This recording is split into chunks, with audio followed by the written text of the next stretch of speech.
Broadmoor Hospital is a high-security psychiatric hospital in Crowthorne, Berkshire, England. It is the oldest of England's 3 high-security psychiatric hospitals, the other 2 being Ashworth Hospital near Liverpool and Rampton Secure Hospital in Nottinghamshire. The hospital's catchment area consists of 4 National Health Service regions: London Eastern, South East and South West. It is managed by the West London NHS Trust. History of the asylum. The hospital was first known as the Broadmoor Criminal Lunatic Asylum. Completed in 1863, it was built to a design by Sir Joshua Jebb, an officer of the Corps of Royal Engineers, and covered 53 acres 21 hectares within its secure perimeter. The first patient was a female, Mary Ann Parr, aged about 35 years, and was admitted for infanticide on 27th of May 1863. Notes described her as being feeble-minded. It has been suggested by an analysis of her records that she most likely had congenital syphilis. But more on her later on in the video. The first male patients arrived on the 27th of February 1864. The original building plan of 5 blocks, 4 for men and 1 for women, was completed in 1868. An additional male block was built in 1902. During the First World War, Broadmoor Hospital's Block 1 was also used as a prisoner of war camp called Crowthorne War Hospital for mentally ill German soldiers. After the escape in 1952 of John Streffen, who murdered a local child, the hospital set up an alarm system, which was activated to alert people in the vicinity, as well as the public, including those in the surrounding towns of Sandhurst, Wokingham, Bracknell, Camberley and Bagshot, when any potentially dangerous patient escapes. It was based on Second World War air raid sirens, and a 2-tone alarm sounded across the whole area in the event of an escape. Until 2018, it was tested every Monday morning at 10 a.m. for 2 minutes, after which a single tone "all clear" was sounded for a further 2 minutes. All schools in the area must keep procedures designed to ensure that in the event of a Broadmoor escape, no child is ever out of the direct supervision of a member of staff. Sirens were located at Sandhurst School, Wellington College, Bracknell Forest Council Depot and other sites, until they were decommissioned upon the opening of the hospital's new buildings in 2018, which you'll see in our video. In 2003, the Commission for Healthcare Improvement declared the Victorian buildings at Broadmoor Hospital unfit for purpose. But by 2018, when the newer facilities were constructed, the hospital was rated as good overall by the Care Quality Commission. But lastly, I wanted to end this little intro on a more positive note. So, not in date sequence with our slideshow of historical images, I know, but a more positive image of a male patient being discharged and leaving Broadmoor in 1956, who hopefully went on to live a happy life without hurting himself or anyone else. Now for a walk around the hospital's perimeter in the present, where we'll see the old part of the Asylum Hospital, and after that back into the past, for historical details and images of some of the patients. Afternoon, ladies and gents, and you join us at Bracknell Village, and it's going to be an interesting one today. Well, they're all interesting, but this one's a very dark and interesting one.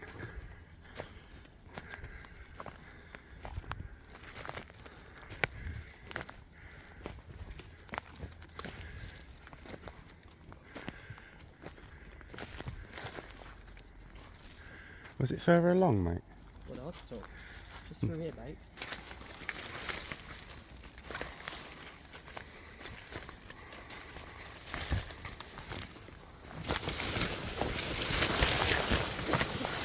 Oh yeah, there we are. You alright? You alright?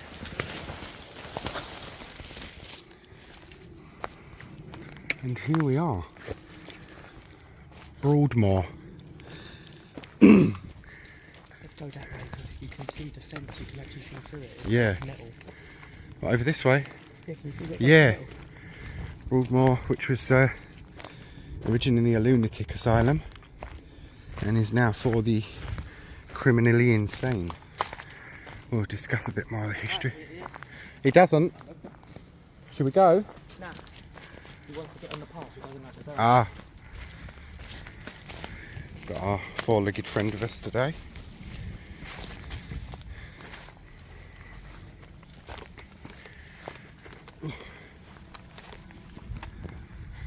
Here we are. The walls of Broadmoor. Oh, this should be a good walk, shouldn't it? When we get a bit more of the view and whatnot later. Just pause it and hold him so I can Yeah. see his faces.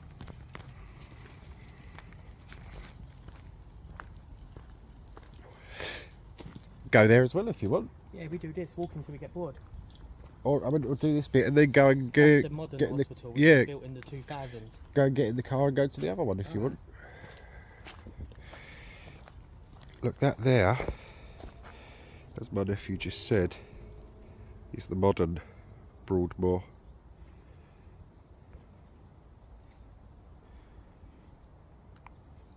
Yeah, some nasty ones in there. Reggie Cray, yeah. Robert Napper. Robert Napper. I can't remember, he was a something rapist. Hmm. He had a nickname, I can't remember what it was. What's Sutcliffe? Sutcliffe. Peter Sutcliffe. Peter Sutcliffe's in Kenneth Erskine, the Stockwell Strangler. just to name a few. But yeah, we'll get you this view of it, and then we'll, if you want, zip in the car and go to the other bit. Yeah, because I want to see the, do you know, above the higher part. Yeah, we're going to go over that side because there's a hill there, and there's something called Asylum Cemetery. So whether that's accessible, I don't know. But if it is, you know for certain I will have to cover that. I So will yeah, cover it if it is if that's accessible, we're covering that. You know we will. Is it with that Peter Sutcliffe Yeah. buried there? I don't think it will be, but No, he was. no, I mean I don't think it will be accessible to the public. Oh, would it surprise me? You never know. Let's cut down there, look. Yeah, if you want. Car all right there, is it? Yeah, doesn't say no parking. No.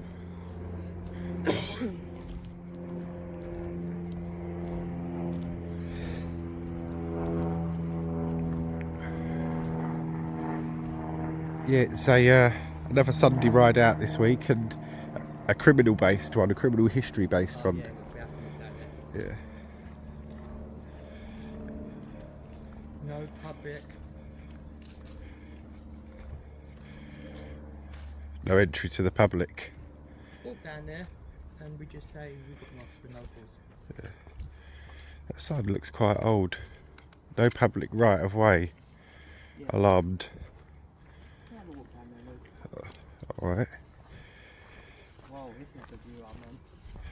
Might not have to go there now. Yeah. There you go. Yeah, sorry mate, I got you in the video. This is the view. Up there is the old Broadmoor Hospital. The old 1860s one. Here we are. Why didn't you bring your binoculars? I didn't think, to be honest with you, I didn't know we'd be doing this one. And this is the new Broadmoor. Oh no, guys. Yeah, zoom you out and off we go.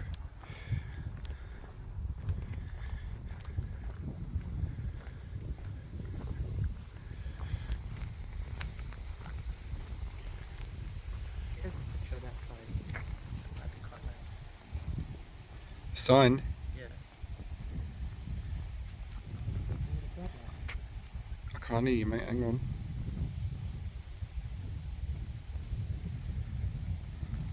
What'd you say, Brandon? Yeah, it's alarmed as well. What do you mean alarmed? That's what it says on that sign. I know what you mean. Alarmed. I hope we'll be alright, yeah? You want to go back? I don't mind. Obviously, you just don't want to get in trouble. What? If it was alarmed. You get some nice countryside views as well as that. When we get to the other side and whatnot, I'll The patients where we go across here to do their garden. possibly. I'll read you some of the history in that, which I've got on my other phone. And at the end of the video, we'll go into some historical Broadmoor residents from the Victorian times and These people a little bit get earlier. most of the worst crime, but why do they get such nice countryside? Exactly. Yeah, my nephew's just had a point there. These people commit Fucking stop pulling. the worst of the worst crimes, and they end up in lovely surroundings like this, the countryside. I mean, the environment that they're in might not be that lovely. Yeah.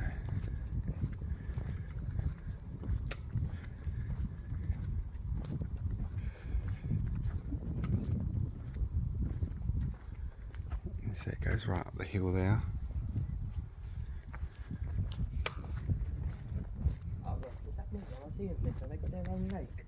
Yeah. That looks like a lake, doesn't it? I don't know if I'm seeing them things. Looks like a lake. There's CCTVs up on these ones. Yeah, it is a lake. It is a You lake. can see on the maps, look. You can't see on the camera, but yeah. Oh yeah, yeah, it is a lake over there. Just where that wall is. Won't see it too great through the fence. Yeah, you ladies and gents just join us on a little stroll really around this historical and modern place, but pretty dark and bleak one, but interesting.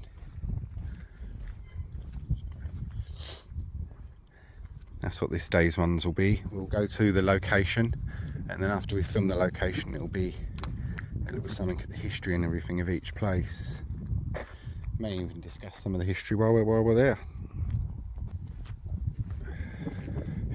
When you think of something like that, you do think of the old asylum, didn't you? And screaming and yeah, raving lunatics and that. But don't forget, a lot of them are probably bloody liquid cosh, don't they? Only Bronson was in. Yeah. Yes, that's right. Is that the one where he battered himself up? We've done him in all the prisons. Well, Bronson was in this one and smeared himself in butter to anyone that speaks proper, and done his own little one-man riot. Was Bronson, wasn't he? Oh, he is.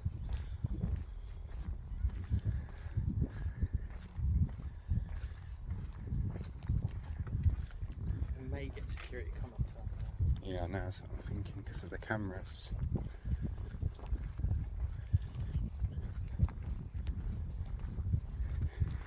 Yeah?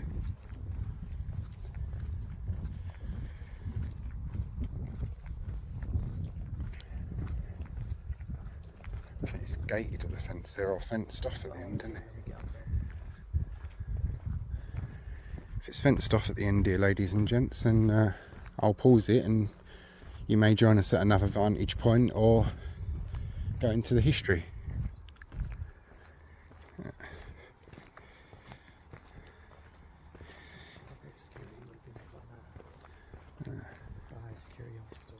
Yeah.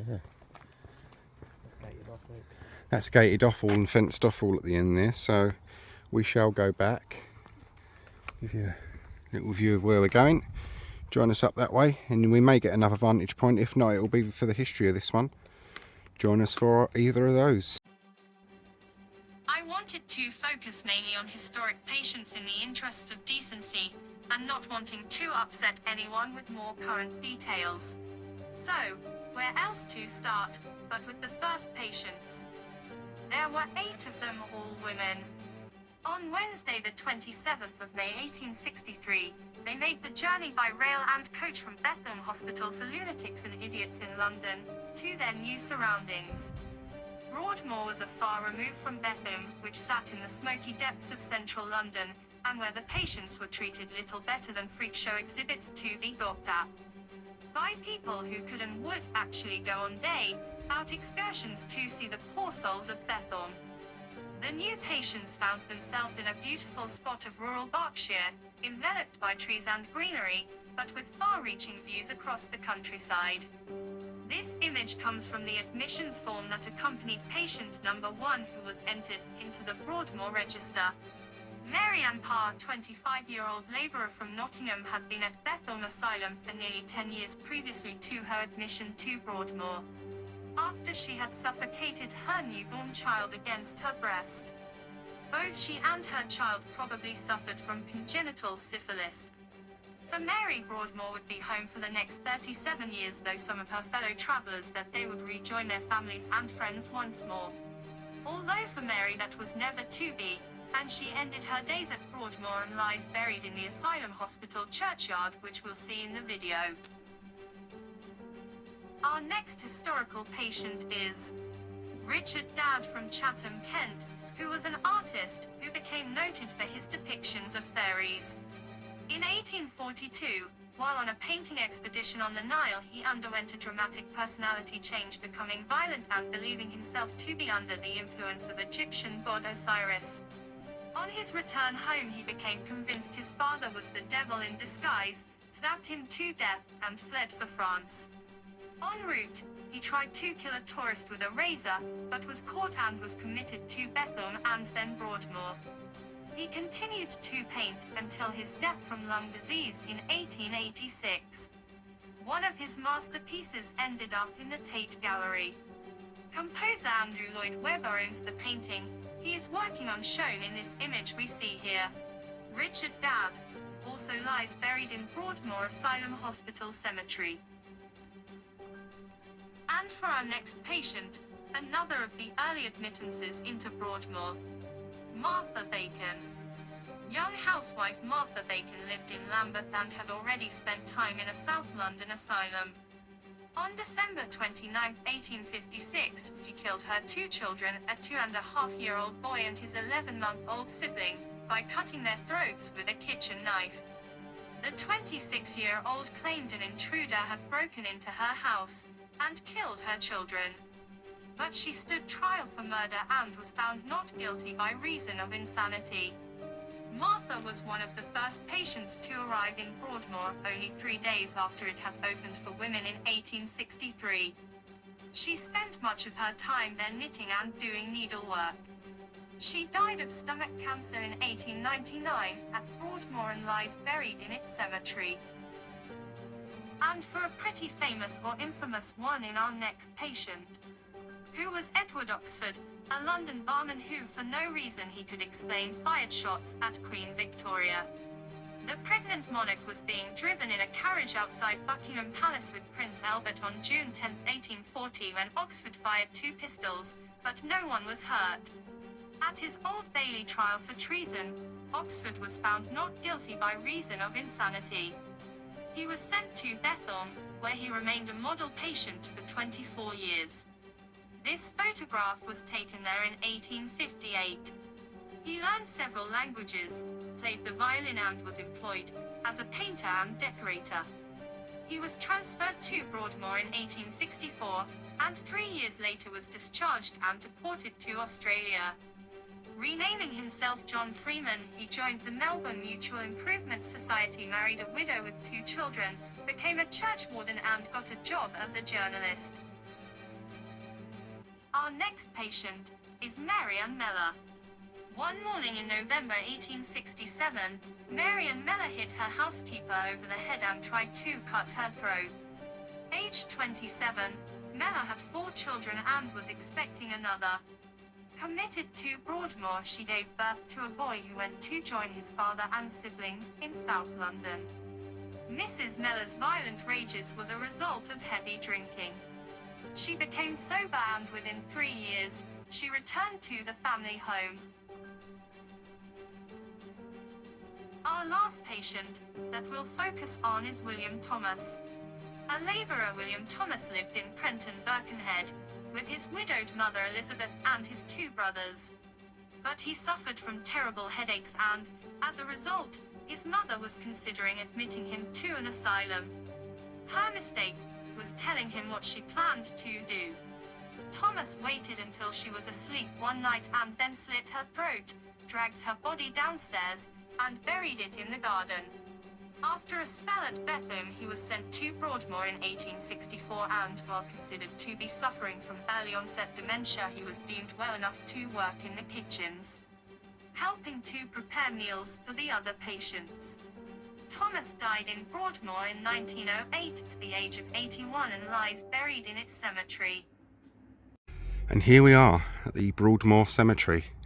This is the old part of the cemetery of Broadmoor.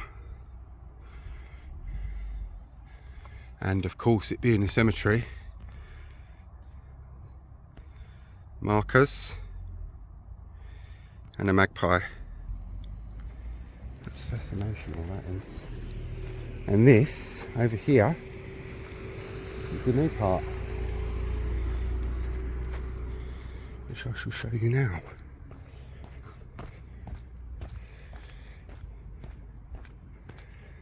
And this is where the more recent ones are. They get ashes and scattered here. You can't get onto the grounds or anything, but yeah, that's where it is. Broadmoor Cemetery. And now for some info and images on 3 patients from more recent times, 2 of whom are housed in the newer 2018 buildings at Broadmoor. Then join us for a drive past the newer buildings.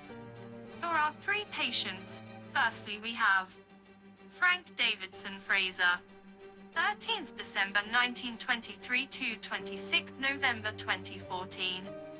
Better known as Mad Frankie Fraser, was an English gangster who spent 42 years in prison for numerous violent offences.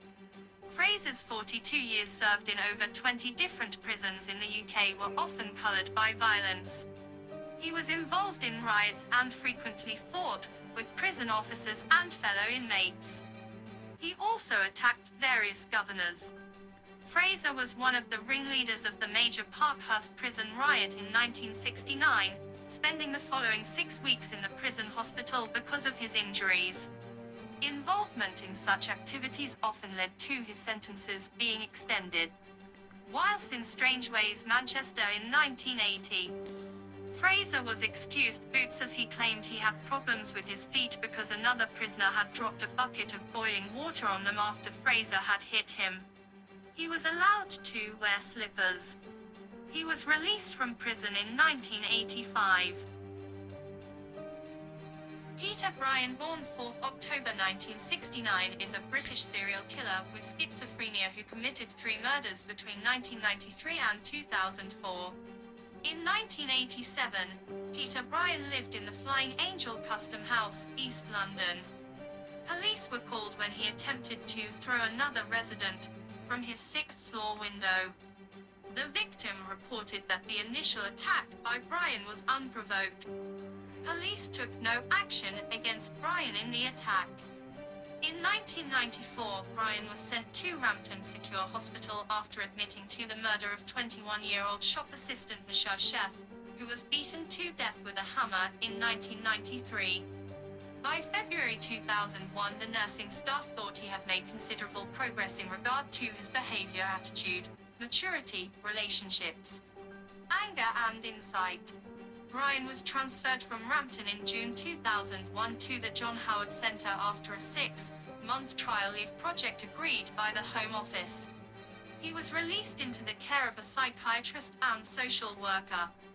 After applying to a mental health review tribunal in 2002, Bryan was moved to the Riverside Hostel in North London, where he was allowed to come and go as he pleased.